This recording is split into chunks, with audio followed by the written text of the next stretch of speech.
qui m'agace beaucoup, c'est la difficulté qu'on a à bien faire comprendre l'ampleur des conséquences du changement climatique, la nécessité d'agir à la fois pour décarboner et s'adapter au mieux, en tirant parti de toute l'information dont on dispose déjà. On en sait déjà beaucoup pour un certain nombre de secteurs, et parfois on a l'impression qu'il faut encore attendre d'en savoir plus alors qu'on en sait déjà assez.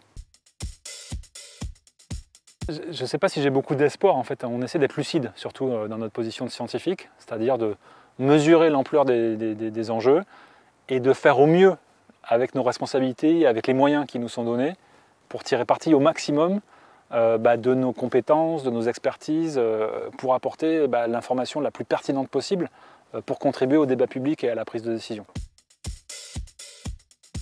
Le changement climatique, il touche tout le monde. Ça a forcément des conséquences sur les pratiques de déplacement, ça a forcément des conséquences aussi dans mon métier de chercheur, d'essayer de faire en sorte d'avoir une recherche qui ait le moins d'impact et d'empreinte possible. L'action, elle est forcément collective, en tirant parti des expériences et des convictions personnelles pour, là aussi, faire au mieux, pour faire une recherche qui soit utile, tout en étant le plus sobre possible sur les ressources.